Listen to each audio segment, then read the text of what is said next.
중국 이야기입니다.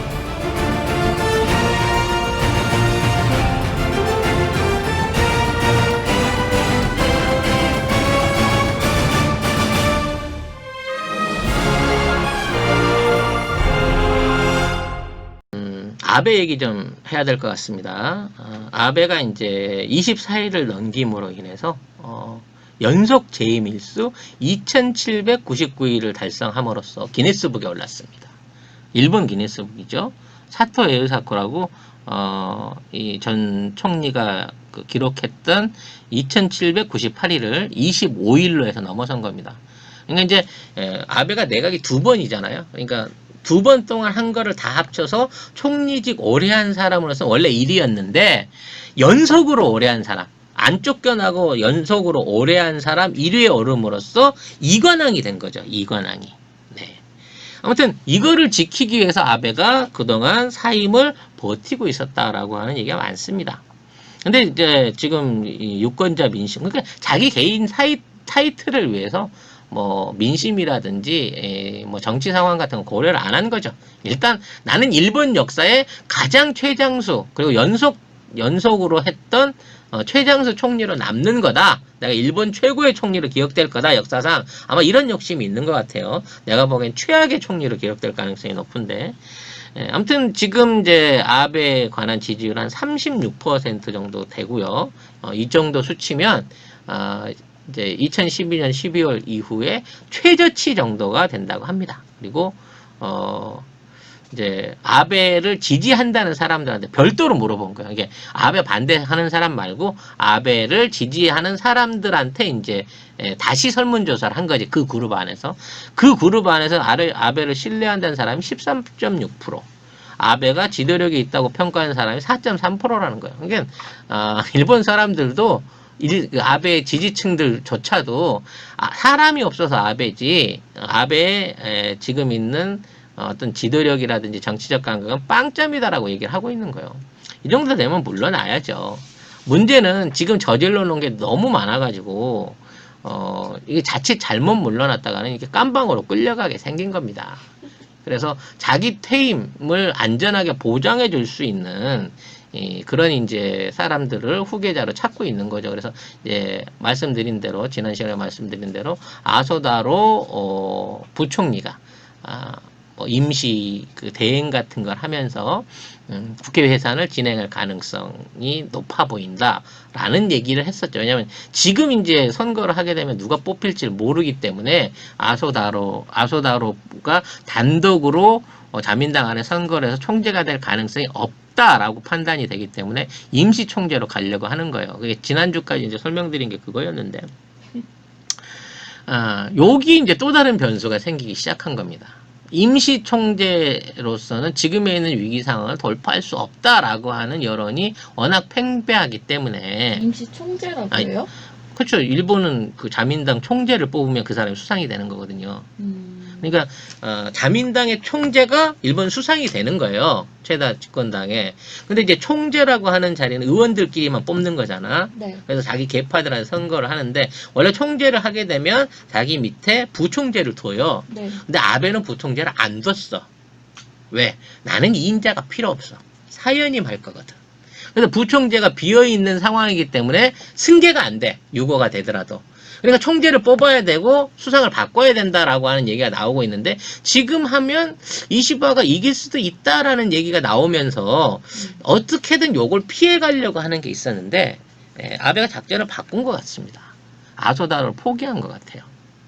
그런 관측들이 지난주를 통해서 이제 나오고 있습니다. 그래서 내부적으로 이제 굉장히 많은 계파들이 있어요. 자민당 안에도 이 계파들이 뭐 고이즈미파부터 시작해서 뭐 다케다파, 뭐 아소다로파도 일부 있고, 뭐, 하여튼, 7, 8개 계파들이 모여져 있는 건데, 이 전체적으로 이게 통합되는 게 이제 일본 회의거든요. 근데 그 안에서 이제 그 안에서 뽑히는 데 있어 선거는 이루어질 것 같다라는 상황이 된 거고, 그래서 아소다로는, 유망 추천 일주일 만에 지금 폐기 처분으로 올 수밖에 없는 상황이 된 거죠. 이 상황에서 아베를 정말 내쫓아야 되는, 새로운 스캔들이 또 발생을 하게 됩니다. 그게 뭐냐면 작년 겨울에 이제 저희 방송에서 설명드렸던 카지노 리조트 사건 있잖아요. 그 카지노 리조트 사건을 통해 가지고 현역 의원이 체포가 됐다라는 말씀을 드린 적이 있어요. 그러니까 작년 10월 달이면 이제 그 거의 작년 12월 그때쯤인 것 같은데 그때 체포가 됐으니까 지금쯤 뭐 정상적인 재판이 일어나겠다면 판결 끝나고 났어야 되는데 아직까지 1심도 열리질 않고 있습니다. 그 당시에 기소됐던 사람들, 의원들, 그리고 거기에 뇌물을 공유한 걸로 돼 있는 사람들이 전부 보석 상태에서 지금 아직도 재판을 준비하고 있는 상황인 거예요. 어떻게 그럴 수가 있지? 코로나 때문인가? 아니 그거는 일본 법원 내부에 물어봐야지. 법원 내부에서 나경원처럼 질질 끌고 이거를 심리를 안 하고 있는 상황인 거예요. 자, 문제는 이 아키모토 스가사라고 이제 자민당 소속 의원이 있었거든요. 이 사람이 지금 관방장관을 하고 있는 스가 관방장관의 오른팔입니다. 그래서 스가 라인을 축출하기 위해서 이 사고가 터졌다라고 얘기를 하고 있는데 이 사람들이 이제 그 뇌물을 받은 데 대한 뇌물을 공여한 용의자들이 있어요. 그러니까 이 의원들은 뇌물을 받아서 체포가 된 거고 이 뇌물을 준 사람도 체포를 해놓고 있는데 이 그러니까 공여자와 돈을 받은 사람들이 다 보석으로 지금 자유롭게 바깥에 나가 있는 겁니다. 네. 이 나가 있는 상황에서 돈을 준 사람한테 이 사람들이 검찰에 가고 내가 아키모토 의원한테 줬습니다라고 얘기를 했는데 뇌물도 760만 엔을 준 거예요. 근데 이 의원이 이 사람을 돈을 받았다고 고발을 했었던 피해자한테 갖고 1,000만 원을 줄 테니까 딴 사람 준 걸로 해줘라고 회유를 한 거예요. 1,000만 원이 1,000만 엔. 그러니까 뇌물을 760만 엔 받았는데 1,000만 엔 주고 딴 사람 받은 걸로 해줘 라고 회유를 한 거야. 근데 우와. 싫은데요. 그러니까 그래 며칠 있다 또 가갖고 2,000만 엔 줄 테니까 그러면 해줘 라고 다시 제안을 한 거야. 그래갖고 돈 봉투 2,000을 받았는데 2,000을 받고 며칠 있다 그 돈을 다시 돌려준 거야. 돌려주고 안 됩니다. 저는 그냥 이대로 제대로 얘기하겠습니다. 라고 얘기를 한 거란 말이야. 진짜 신기하다. 그 돈을 현금이 이렇게 줬다. 네, 봉투에 담아가지고 줬다, 현금으로 받았다, 줬대요. 이게 되는구나. 그러니까 받기는 한 7천 몇백만 원, 한 8천만 원 받았는데 안 받은 딴 사람 준 걸로 해주세요라고 2억을 제시를 했는데도 얘네들이 나는 그거 안 받을래요 라고 얘기하면서 이걸 거절해 버렸다는 거예요. 그래서 결과적으로 보석이 취소가 된 거야. 지나간 시간을 그리워하지 마세요.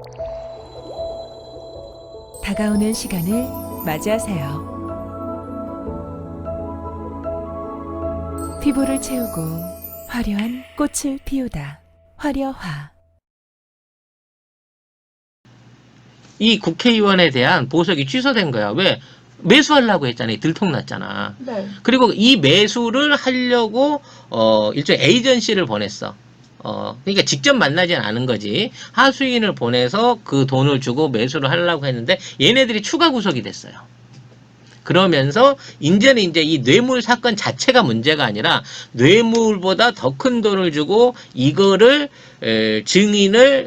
증언을 이제 바꾸도록 일종의 회유를 했다는 것 때문에 이제는 도덕성이 이제 이중으로 걸려버린 거야. 돈만 받고 그냥 처벌받으면 끝나는데 처벌을 안 받기 위해서 무려 그보다 3배나 많은 돈을 주어가면서 매수를 하려고 했던 행위 자체가 공개가 돼버리면서 일본 국민들한테 엄청난 공분을 사고 있는 거죠. 이 시기 악질이네. 근데 나는 이 돈을 안 받은 놈이 더 신기해. 예? 아니 받았지요. 아니, 이게 받아서 도로 돌려주면서 난 가서 증언할래요라고 말한 놈이 더 신기하다는 거야. 왜? 이미 저쪽 장관의 힘을 받잖아. 전 의원의 힘을 받잖아. 이런 애들이 보석된다는 자체가 말이 안 돼. 뇌물을 주고받은 거를 다 인정을 했는데도 불구하고 공여자와 공수자가 보석이 돼 있었는데 그 안에서 엄청난 돈을 줬다는 얘기는 너 이 돈 받으면 내가 알아서 법정에서 쪼물딱쪼물딱 해가지고 없던 일로 처리할 테니까 돈만 받고 하자 그랬는데 이게 정말 안전한 돈일 수 있거든. 그리고 자기들도 형량을 적게 받을 수 있는데도 불구하고 왜 이 좋은 제안을 거절하고 기어이 현역위원 이 사람을 구속시키는 정도까지 끌고 갔냐는 거지. 이거는 단순하게 일개 의원이 자신을 살기 위한 몫이 아니라는 거야. 맞네. 지난 시간에 말씀드렸다시피 이 스가하고 이마희 비서관하고 싸움이 붙어가지고 복권 모임에 대한 증거가 투척이 됐고 또 반대로 이쪽에서는 이 카지노 뇌물 760만 원이 터졌다고 했잖아. 솔직히 국회의원한테 카지노 뭐 몇 천억 몇 조짜리 사업하는데 뇌물 7천만 원만 줬겠어요? 일본 시가로? 난 이게 세 발의 피라고 봐. 이거는 교통비도 안 돼, 솔직히. 솔직히 그리고 그거 중국 자본인데. 그러니까 중국에서 받은 돈이라고 하는데 이게 구체적으로 중국 돈인지도 잘 몰라요. 그렇기 때문에 이 증언이 우리나라 그 한명숙 총리 사건이랑 비슷한 거야. 돈 준 사람. 지금 생각해 보니까요. 얼굴이 비슷한 다른 사람들인 것 같아요. 이렇게 말하면 뒤집어져 버릴 수 있는 재판이 되기 때문에 이걸 시도를 했단 말이야.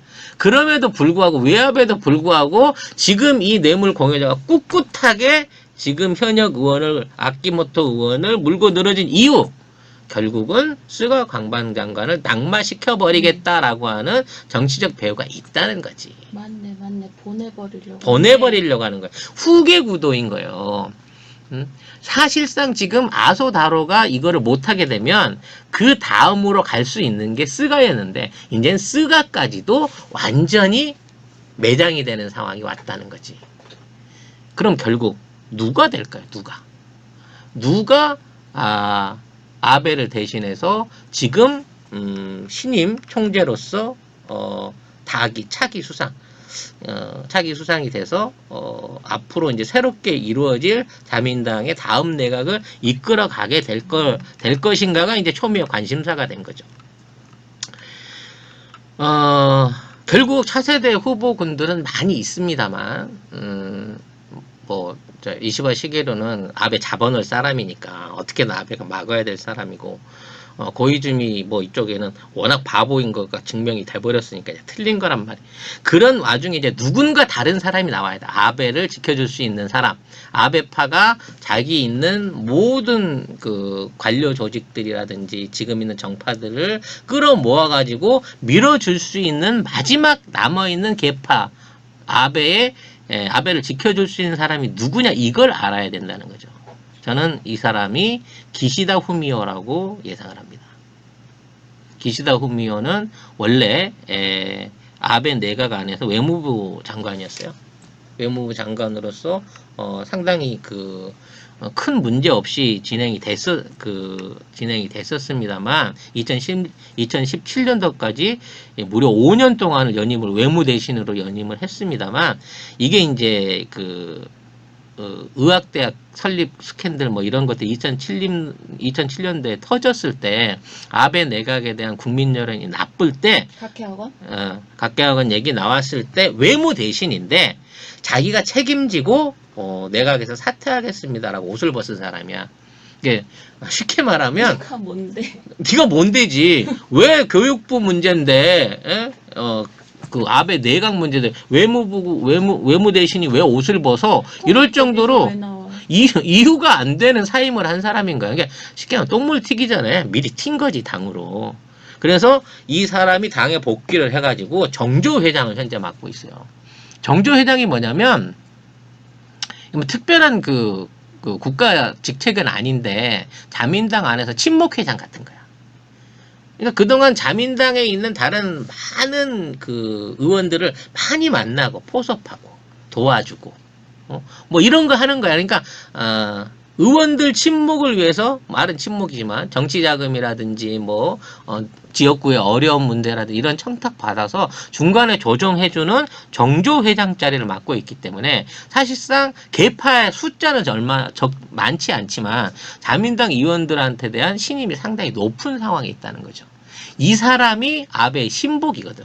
그리고 이제 때가 덜 묻었어. 아베하고 연관되어 있는 스캔들에 직접적으로 연관이 안 돼 있는 몇몇 사람 중에 하나야. 그래서 이 사람이 이 아베의 신복으로서 앞으로 차기로서 이제 총재 후보에 나가면 아베가 자기가 동원할 수 있는 모든 계파를 끌어모아 가지고 여기에다가 밀어줄 거란 말이야. 그래서 이시바 시게루만 떨어뜨리고 이시바 시게루는 별로 관련돼 있는 조직원이 적으니까 이쪽으로 몰빵하면 이 사람이 이 총재가 될 가능성이 높아진다라고 저는 개인적으로 예상을 하고 있어요. 기시다 후미오 현 자민당 정조회장. 이 사람이 다음 주부터 해서 어떻게 부상하는지 한번 여러분들이 눈여겨볼 필요가 있다고 생각합니다. 물론 전혀 엉뚱한 사람이 나올 수도 있어요. 기시다 얘기가 좀 계속 나오긴 했었어요. 네. 좀 점찍어 놓은 인물 같다. 왜냐면 이제 기시다와 아까 얘기한 스가 그리고 이제 고노다로라고 지금 국방상 지금 정신 나간 그 군국주의자 국방상 같은 놈도 있긴 있는데 방위상이죠 그쪽 이름으로. 하여튼 고노다로도 물망에 오르곤 있습니다만 국민적 인기를 끌어모은 발언을 많이 해서 지금 있는 상황에서는 자민당 안에 의원들을 추스릴 수 있는 능력이 최우선이기 때문에 기시다 후미오가 차기 총재가 돼서 다음 수상이 될 가능성이 높다라고 저는 평가를 하고 있습니다. 맞아요. 그놈이 그놈인 거죠. 네. 네, 별다르게 다른 그 색깔을 기대할 수 있는 내각은 아니겠습니다만 어쨌든 아베 방탄을 위한 아마 그런 조치들이 이루어질 것으로 보입니다.